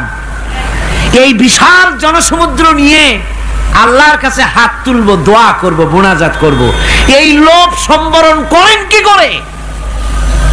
আশ্চর্য কথা, আশ্চর্য কথা। আমার বন্ধুগণ, ঈমানদার লোক, আল্লাহর প্রতি ঈমান আসলে পরে সমাজ উপকৃত হয়, রাষ্ট্র উপকৃত হয়ে যায়। যেহেতু বান্দা জানে আমি দায়িত্বহীন কোনো কথা বলতে পারবো না, দায়িত্বহীন কোনো কাজ করতে পারবো না। আল্লাহ পাক বলেছেন মা ইয়ালফিযু মিন কাউলিন ইল্লা লাদাইহি রাকীবুন আতীদ। বান্দা এমন কোনো কথা বলে না যে কথা আমার ফেরেশতারা রেকর্ড করে না রাখে। কাজী মুমিন ব্যক্তি আল্লাহর ভয়তে দায়িত্বহীন কথা বলবে না। নির্বাচন আসতে পরে রাস্তা সোনা দিয়ে বান্ধায় দেব, এই করব সেই করব, না খাইয়া কেউ মরবেন না। আসে না নির্বাচনের সময় সেরাগালি বদনারা মঞ্চে দাঁড়িয়ে কত বড় বক্তৃতা করে, ভাইয়ের আমার বোনের আমার, এবার আমার বোতল মার্কা বাক্স, আপনারা আমাকে ভোট দিয়ে দেশ এবং জাতির আরেকবার 12:30 বাজাইবার সুযোগ দিন। এবার ক্ষমতায় গেলে কেউ না খাইয়া মরবেন না, কিন্তু কি খাইয়া মরবে তাও বলে না। এর মারফতি অর্থ হচ্ছে এই, ওরা যদি ক্ষমতায় যেতে পারে তাহলে বিষ খাইয়া হোক, গুলি খাইয়া হোক, কিছু না কিছু খেয়ে মরতে হবে। একেবারে খালি পেটে মরলে গ্যাস্ট্রিক হওয়ার সম্ভাবনা আছে। ঈমান বিল্লাহ যদি না থাকে, আল্লাহর ভয় যদি না থাকে, তাহলে দায়িত্বহীন কথা বলে। আর আল্লাহর ভয় যদি থাকে তাহলে নৈতিকতার সংশোধন হয়ে যায়, দায়িত্বপূর্ণ কথা বলে, মানুষকে ফাঁকি দেয় না। আমার বন্ধুগণ, আল্লাহ রাব্বুল আলামিন তার বান্দা যারা আল্লাহকে ভয় করে, সে ভয় করা বান্দাগুলির মনের মধ্যে এই চিন্তা এসে যায়, আমি যেখানে থাকি না কেন আল্লাহ আমাকে দেখতেছেন, শুনতেছেন, রাতে হোক দিনে হোক যেখানে আছি আল্লাহ আমারে দেখতেছেন। আল্লাহ পাক বলতেছেন ওয়া হুয়া মাআহুম ইজ ইউবাইতুনা মা লা ইয়ারদা মিনাল কাওলি ওয়া কানা আল্লাহু বিমা ইয়ামালুনা মুহীতা। আল্লাহ পাক বলেন আমি তো আমার বান্দার নিকটে তখনও থাকি যখন সে গোপনে গোপনে রাতের বেলায় আমার মর্জির খেলাফ পরামর্শ করে। আমার মর্জির খেলাফ পরামর্শ করতেছে রাত্রে, আমি তো তখনও কাছে থাকি, ওটা আমি শুনি। ঈমান যদি আসে তাহলে এই সব কাজ থেকে সে বিরত থাকে।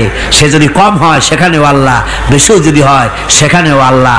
এমন কোন জায়গা আছে নাকি চিটাগংয়ে যেখানে আপনি একটা আকাম করবেন আর আল্লাহ টের পাবে না? কোন আছে নাকি? আচ্ছা চট্টগ্রামে না থাকুক, বাংলাদেশের কোন জায়গা আছে নাকি? পার্বত্য চট্টগ্রামে যত পাহাড় আছে, উঁচু নিচে জায়গা আছে, ওই জায়গায় বোধহয় আছে নাকি? সারা পৃথিবীতে আছে কোথাও? আল্লাহকে ফাঁকি দেওয়ার জায়গা কোথাও? সব স্পষ্ট। আল্লাহ কি ঘুমায় নাকি? ঘুমায়? তার কাছে দিনও যায় রাতও তাই, সমানে তিনি দেখতে পান, শুনতে পান, সবকিছু দেখতে পান, সবকিছু শুনতে পান। তাকে ফাঁকি দেওয়ার কোনো উপায় নেই। এই জন্য ৬ষ্ঠ নম্বরের উপকার যেটা হয় সেটা হলো সমাজ উপকৃত হয় ওই মানুষ দিয়ে যার মধ্যে ঈমান আছে। হযরত ওমর রাদিয়াল্লাহু তাআলা আনহু রাতের আধারে শেষ রাত্রে ঘুরতেছিলেন, দেখেন এক বাড়িতে কথা হচ্ছে, কথাবার্তার আওয়াজ পাওয়া যায়, মনে করলেন কোনো অসুখ বিসুখ নাকি। ঘরে গিয়ে কান পাচ্ছেন দেওয়ালের সাথে, শুনতে পাচ্ছেন ভিতরে বুড়ি মা তার মেয়েকে বলছে এই মেয়ে ওঠ, উটের দুধ দোয়াই নিয়ে আসছি, এর মধ্যে পানি মিশা, তারপর সকালে বাজারে নিয়ে যা। মেয়ে বলছে মা এই কামটা আমি পারবো না। কেন পারবি না? হযরত ওমর ফরমান জারি করেছেন, দুধে পানি মিশাতে নিষেধ করেছেন, কাজে এই কাজটা আমি পারবো না। আরে বেটি, আমিরুল মুমিনিন দেখ এখন কোথায় যায়, ঘুমায় আছে, সে কি দেখতেছে নাকি যে পানি মিশাই নাকি মিশাই? মেয়ে বলতেছে মা আমিরুল মুমিনিনকে ফাঁকি দেওয়া যেতে পারে, তার পুলিশ বাহিনীকে ফাঁকি দেওয়া যেতে পারে, কিন্তু আল্লাহ রাব্বুল আলামিনের চোখকে ফাঁকি দেওয়া যাবে না। হযরত ওমর এই কথা শুনে বাড়ি চলে গেলেন আর নিজের ছেলেকে ডেকে বললেন ছেলে আমার, অমুক জায়গায় একটা বাড়ি আছে, সেখানে একটা যুবতী মেয়ে আছে, ওই মেয়েটার বিয়ে হয়েছে কিনা শোনো, যদি বিবাহ না হয়ে থাকে তুমি তোমার নিজের বিয়ের প্রস্তাব দাও। আমিরুল মুমিনিন এই মেয়েটা সুন্দরী কেমন, স্বাস্থ্য কেমন কিছুই দেখলেন না, দেখলেন তাকওয়া। কি দেখলেন? আল্লাহর ভয়। আল্লাহর ভয় যখন একটা জাতির মধ্যে আসে, পুলিশ লাগে না, পুলিশের কাজ কমে যায়। পুলিশ তো পাহারা দিতে দিতে অস্থির হয়ে যায়, সারা রাত দিন সমানে কষ্ট করতে হয় তাদের। অধ্যাপক মুফিজুর রহমান সাহেব কালকে যে কথাটা বলছিলেন, আসামি পুলিশেরা কত কষ্ট করে জানবাজি করে আসামি ধরে, আর টেলিফোন আসে, হ্যালো কে চিটাগংয়ের এসপি নাকি? বলে হ্যাঁ। কারে ধরছো? ধরছি তো বল্টু মিয়ারে। ছাড়ো মিয়া, বল্টু আমার দলের লোকটা, তুমি ঠিক পাও নাই, তোমার নাক টাইট দিয়ে দেবে। বল্টুরিও ছাড়ো আর তার বন্দুকও ছাড়ো, ঠিক কিনা?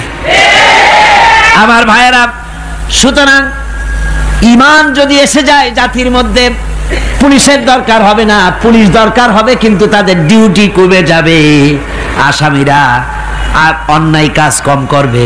রাসূলুল্লাহ যখন প্রেসিডেন্ট হয়েছিলেন, একজন মহিলা জিনা করেছিল, হাদিস শরীফে এসেছে ওই মেয়ে লোকটাকে জিনা করতে কেউ দেখে নাই, জিনা করার পর তার মধ্যে অনুভূতি জাগলো, এমন পাপ করেছি এখন তো আমার জাহান্নাম ছাড়া উপায় নাই। মেয়ে লোকটি রাসূলুল্লাহর কাছে এসে গেলেন, এসে বললেন, হুজুর আমি তো জিনা করেছি, আমারে শাস্তি দেন।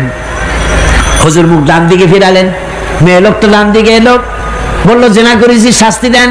হুজুর বাম দিকে ফিরলেন, মেয়ে লোকটা বাম দিকে এসে বললো জিনা করেছি শাস্তি দেন। মেয়ে লোকটা কিন্তু জানে জিনার শাস্তি সহজ ব্যাপার নাই, পাথর মেরে উড়িয়ে দেওয়া, মৃত্যুদণ্ড জানা আছে তার। এরপরে মেয়ে লোকটা চিন্তা করেছে দুনিয়ায় পাথর খেয়ে মরবো, কিন্তু তবুও জাহান্নামের কঠিন আগুন সহ্য করতে পারবো না। রাসূলুল্লাহ বললেন, ও মেয়ে লোক, তুমি কি জিনা কর্তৃক গর্ভবতী হয়েছো নাকি? মেয়ে লোকটা বলল, হুজুর আমি গর্ভবতী হয়েছি। হুজুর বললেন, তুমি অপরাধ করেছো, তোমার গর্ভস্থিত সন্তান তো কোনো অপরাধ করে নাই, সুতরাং শাস্তি এখন দেওয়া যাবে না, ডেলিভারি হোক তারপরে শাস্তি দেব। মেয়ে লোকটা চলে গেলেন। আল্লাহর নবী তার নামে কোনো কেস ফাইল করেন নাই, গোয়েন্দা বিভাগের পুলিশ লাগান নাই। ডেলিভারির পর এই মেয়ে লোক আবার এসে হাজির, পুলিশ দিয়ে আনা লাগে নাই, আবার এসে হাজির, হুজুর আমি সেই হতভাগিনী, বলছিলেন ডেলিভারির পর বিচার করবেন, এই যে বাচ্চা হয়েছে, এ বাচ্চার দায়িত্ব কাউকে দেন, আর আমারে তাড়াতাড়ি শাস্তি দেন, আমি যদি মরে যাই আমি জাহান্নামে চলতে পারবো না।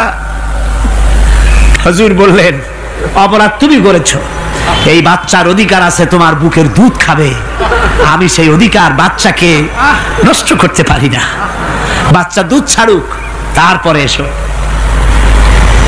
2 বছর যেতে না যেতে ওই মেয়ে লোকটি বাচ্চারে করে করে নিয়ে এসেছে, পুলিশ লাগে নাই, গোয়েন্দা বিভাগের কাউকে পাঠানো লাগে নাই, মেয়ে লোকটি বাচ্চা কোলে করে নিয়ে এসে হাজির, হুজুর আমারে চিনছেন নাকি?